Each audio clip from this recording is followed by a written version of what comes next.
Hello and welcome back to TUTV. I'm Bruce Bigler, here today with Mr. James Corey, the University of Tulsa's Vice President of Alumni Engagement and University Relations. Thanks so much for being here with us today. Thank you so much, Bruce. Pleasure to be here. Yeah, we're super excited to have you. Tell us a little bit about how you landed here in Tulsa. What brought you here? So it's a great question. I was looking after about 3 years at American University. I was the Associate Vice President for University Advancement. And I really wanted to be Vice President and run through. And I was interviewing, and one of those headhunters clearly sold my name to someone else. And I got a call from the University of Tulsa. They said, will you do a call? And I said, Tulsa, is that Oklahoma? Is that Texas? Where are we? And I did a 15-minute Zoom with Brad Carson, and it turned into about a 60, 75-minute Zoom with Brad. And he said, well, come out. Obviously, this conversation went well. Come out. Let's meet in person. And I thought, I had the stereotypes in my head of it's going to be great. There'll be a tornado. We get in a stagecoach. I'll drink in a saloon. It'll be amazing. And then you come to Tulsa, and Tulsa is so much more than expected. It's so vibrant. The campus is beautiful. The art scene's amazing. The history of canes, and they are very large portions. And so as a pleasantly plump guy, I was really happy and got to come. And I was really blown away by the vision that at the time President Carson had, but the alumni base and the opportunities here. And the predecessors had done a really nice job fundraising, so there was a nice team in place. So I was really excited to explore the opportunity. I still needed to convince my wife at some point, and she still was just, we thought tornadoes just rain down all the time. And they do sometimes. Right, so it took a minute, but when you come, it's an incredibly welcoming place, and I think Tulsa is one of the most underrated cities. So that was a huge appeal for us, and I've been here a little over 2 years, and just really excited about it. Yeah. Well, as a Tulsa native, I love to hear it. Great. I'm always very overjoyed when people love my city. So that's awesome. But tell us a little bit about your job here right now. Sure. So I'm served right now as the Vice President for Alumni Engagement and University Advancement, and right now we are the fundraising arm, whether it's Giving Day, athletics, scholarships, students, capital. We have a fundraising team that's trying to get as much support from foundations, from individuals, from planned gifts as possible.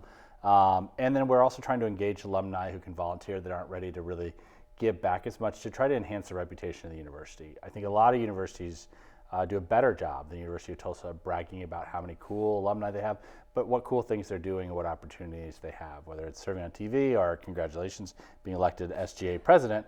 I mean, you can do a lot at a smaller school, whereas, the University of Michigan, great school, but huge. It's not going to be possible to do all those things. And so my role is to, how do I connect alumni back to the institution? How do I get as much financial support as possible? And how do I make sure that we're engaging them and bragging about ourselves at the same time? Yeah. So what is the most effective way that you've found to do that? What are alumni looking for in a school? I mean, I think a lot of it is the consistency, and one of the challenges obviously is how are you reaching out, and it's the first time I'm reaching out to you just asking for money because you're not going to return my call. Is it what makes you actually care, what makes you want to give back? And 40% of our donors aren't alums. They're Tulsans that really care about TU. And so some of our wealthiest alumni and some of our wealthiest Tulsans that give back, it's because they want to see the school do well because of their community. And some of them have been great about being approached, but we were either too scared or we didn't know how to get in, and we sent one email, they didn't respond. And I think you just have to be more aggressive than that. I think, especially at the University of Michigan, you learn that you're going to be really aggressive. There's a lot of pride in where people came. There's a lot of TU pride. I think they're still struggling with Tulsa right now. They're still trying to figure it out. They really like TU. But they want to see the school do well, and they want to see it thrive. So how are you building that relationship? And then later you can talk about support. But if you come in hard and you charge, it's a quick turnoff for everyone. So you're not gonna be successful in that way. So we've really tried to show what the impact will be, whether it's students or whether it's helping out with student experience, or whether the long-term impact will be on the city. How do we make sure that we're talking about that? Remarkably, people are very friendly. I mean, and people are willing to talk about it, and they're really proud. There's a lot of Oklahomans that are very proud of being from Oklahoma, and they like to point out all the great things about Oklahoma. So I think as long as you're willing to listen, it's great. Yeah, just capitalize on the pride and the excitement around TU. That's so awesome. As a Tulsan native, how did you pick TU? Like why not OSU? Why not OU? Why not go to Texas along with those other thousands of people that are going to Texas? Why TU? You couldn't pay me to go to Texas for sure. There are rivals. Okay, all right, fair enough. It was a lot of those things that you've been talking about, like just the excitement and the ambition that surrounded TU. Like I felt like it was a school that had a very unique vision for the future, and that was taking a lot of really cool steps to get there, like things with the Honors College and things with the National Merit Student Program, just things that you don't hear from other schools. They were really exciting and new and novel.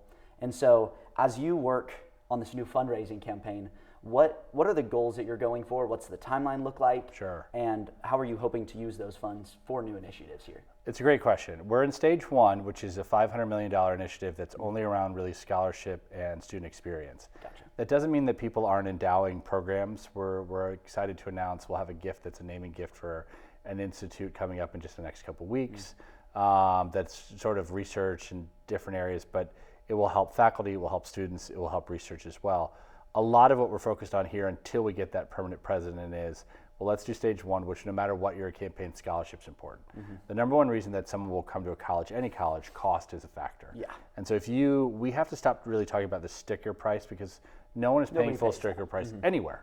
It's the used cars thing of like college. No one is paying this full amount except for this extreme group. And right now, you used to be able to have a lot of international, and that's not the case anymore. International numbers are down. And so what is the actual amount of support that we can give these students?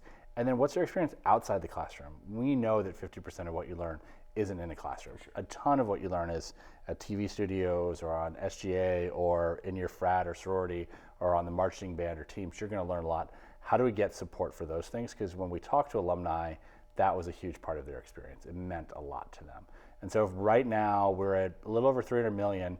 But it back counts from 2022. So Gotcha. You're really trying to get cash in the door around 45 to 65 million a year. And amazingly, we still do pretty well. Yeah. College athletics, even if you don't do well, is one of the greatest marketing tools ever. And our athletic program and our athletic students are incredible stewards. They're incredible students. They are great to help us, and if they do well, and we really hope that men's basketball team makes a tournament, go Coach Conkle. If they do, it's a huge boost to us, and so you have to partner in those ways. So part of that experience is college athletics as well. So that counts as part of the fundraising campaign. But you even have the radio station that's just down the hall. Yep. You have a lot of great work that's being done, and so how do you capture that? Once the new president arrives, if he or she decides stage two would be to go for the full thing, which is 750 million, and you'd end in 2030. They're going to have to really assess where they are, whether this building stands or we build a new building, whether you add a new dining hall, whether you add a dorm, whether in my priority, please get rid of Gus T's and throw in like a throw in like Express, a throw. You're right, like throw a Chipotle in there. Give me a Panera. Just put something in there. Now you're speaking to students. Right. It's just something other than a waffle fry. I mean, it could be a sweet potato fry. I don't care. It could be amazing. But how do we just update those areas? And how do we make sure that students also have a voice in the campaign and they really can be involved? Because in the end, that's what funders want to support. They want to fund the hope of higher ed, because the data is still really clear. A four-year degree really does help you. And sadly, I think we've gotten away from how important that is in society. For sure, yeah. And you touched on it briefly, the transition between presidents that we're currently in right now. Tell us a little bit about what it's like working in that gap and what you're excited for about the steps that the school is currently taking on the selection front. No, I mean, I think the updates on the selection that I know are public, where there are candidates and they're close to the final round. They hope to have a selection, I think, in early March, which is incredibly exciting. It's, interim President Rick Dixon's done a great job of traveling as much as possible for a guy who should be fishing and should be retired for the third time. And he connects really well with donors, and he really cares about students. And I think at the end, that piece really helps a lot and resonates.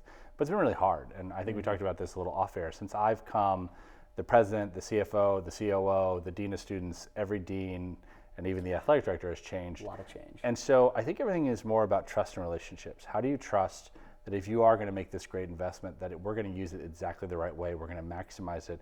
It takes time to build that trust. We're very lucky that we get seven-figure gifts, that we get $100,000 gifts, but for many people, that's their transformational gift. It's an incredible impact. They don't just give it to you. It takes time. It takes a relationship, and that trust component's there. Tulsa as a city is unbelievably philanthropic. Forbes just released its top 25. 2 of them are Tulsans. So you have Lynn Schusterman, you have George Kaiser. 2 of the top 25 in the country are here in Tulsa. Yeah. So I think we just don't realize how incredibly philanthropic this town is and how much potential a TU has. But we have to capitalize on that through consistency, and for whoever the next leader, she or he is, fundraising is going to be a huge part of what they do. It's going to be at least 40-50%. So if they can't make all of the student events, sorry, but they're going to need to go and re-engage these alums, because we need them to hire our students and we need them to donate back for scholarships to be successful. Yeah. So what part can students be playing in that right now? How does Giving Day tie into this whole process as well? It's a great question. So Giving Day comes up in early April, and students there'll be a couple challenges and some opportunities to just get donors, even if they're $5 or $10, to get the certain number of donors to get notoriety. One of the challenges is there's so many clubs that sometimes they end up competing for each other, and no one understands, like, well, what do you want? Like, donors don't want to fund your beer and kegs. All right, that's what you're going to do in your own frat, which is great. But they want to fund the impact. And if it's a matter of we need a new, camera because the TV studio has had these cameras for the last 30 years and we need something more updated, they want to see the impact they can make. And on Giving Day, you get last year just under 5 million in commitments. Some of these are playing gifts, some of these are large cash gifts, but some of the student groups do a really great job. I mean, shout out to Rocketry. Rocketry does a great job. Some of these groups do a really great job of getting support, not just from families, but from friends, from alumni. They get excited about what they're doing. And I think SGA, and kudos to you, congratulations, Mr. President. SGA does a great job of trying to serve students really well through financial support. So giving funds to the SGA fund where they can then distribute really helps in a lot of ways. And so if you're interested in Giving Day, you absolutely can reach out to my office. We can get you signed up. There's a lot online you can do. There's going to be a training. The current SGA president is hardcore on how do we help students. And so we're going to provide a training of how to talk to people, how to approach them. Maybe don't ask them for $1 million on the second sentence. Maybe slow down a little. Third or fourth. Right. And what are you trying to do? What are you trying to accomplish with your money? And so make sure that we can express that. But Giving Day is a big deal here. April's always a good time too, because it seems like taxes, people want to make some donations usually in that April timeframe as well. Yeah. Well, Mr. Corey, thank you so much for your time. Of we course. appreciate it, and for the vision that you've cast for TU. We're looking forward to it. Thanks so much, Bruce. Thank you so much, and be sure to tune in next week to TUTV. Thank you. Thank you.